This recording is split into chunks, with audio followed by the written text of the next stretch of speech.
Selling out the environment for another runway.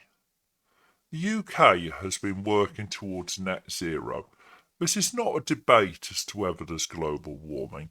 For simplicity, let's all agree or assume that it is real.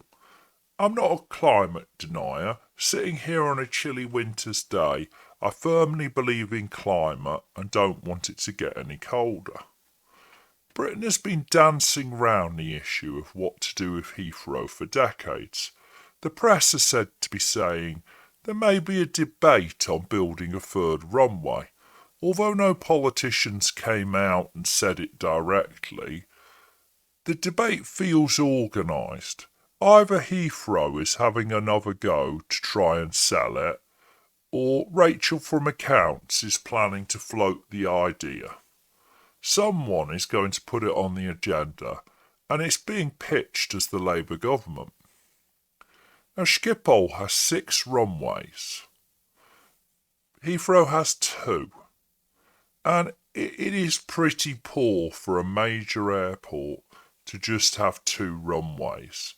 In terms of safety, flexibility, pretty much every aspect.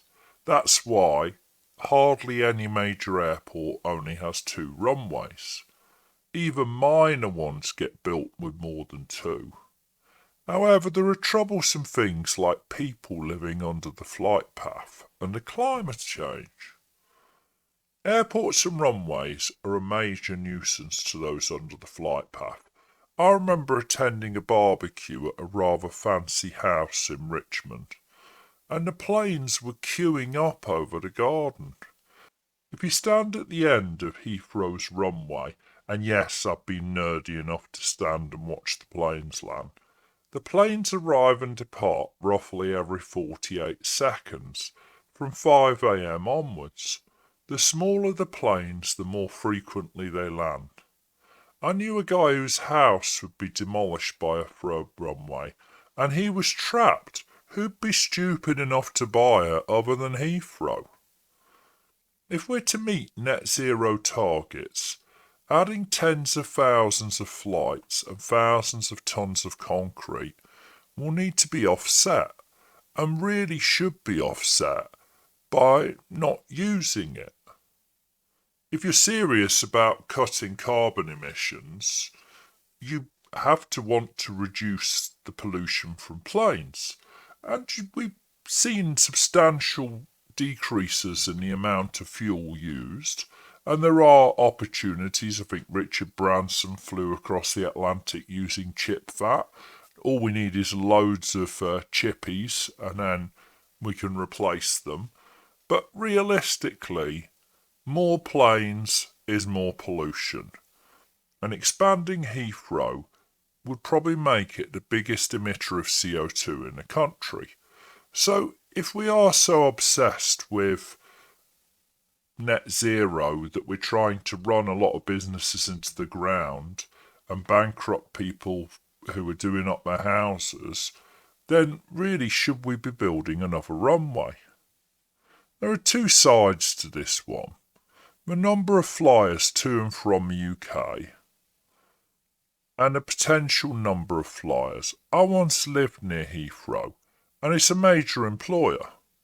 Heathrow's already a global hub, but at capacity it could keep pace as the busiest airport. With just 2 runways, that's looking increasingly unlikely. Heathrow used to have 6 runways, but as runways became longer, it ended up with just 2. It's pretty uniquely under-equipped for a major airport. The UK is a major economy, and to retain position and the growth we've all been promised, realistically, there needs to be a premier airport. Let's face it, Terminal 5 wasn't built for the hoi polloi.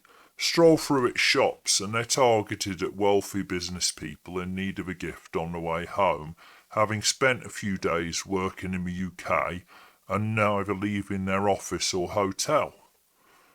Remember Boris promised he'd lay in front of the bulldozers for a third runway, and then found an excuse to be absent when the vote came up. Well, as MP for the constituency of the airport, this is a pretty troublesome position. Sadiq Khan has also said he'll oppose a new runway. Labour want to add new towns. The largest amusement park in Europe is about to be signed off. And Labour have promised to make us the fastest growing economy in the G7. Was it G7, G20? Wasn't that the promise? So here we have a typical, difficult, real world problem. There's no easy answers. Everything has an upside and everything has a downside. And we haven't even got to should we expand Heathrow, expand Stansted, expand Luton, or build Boris Island in the Thames estuary. I use Luton quite frequently, and I have to say it's great for cheap flights, terrible for parking. Don't even ask me about the town. Are you realistically going to pretend that's a global hub airport? So, I'm glad to see Labour discussing complex issues. It's time for some adult politics, and something has to be done about Heathrow's capacity. Either we reduce flights or we enlarge airports. I would suspect we'll do both. But you have to remember that whilst the government wants to save the world, it also likes the airport taxes that it raises 4.5 billion each year from. So are we quietly admitting net zero is dead with Trump in the White House? Or is saving the world not important when it comes to economic growth? Call me jaded, but the track record of the last 25 years is governments making big announcements and achieving nothing on Heathrow. If we don't decide soon, the world will decide for us.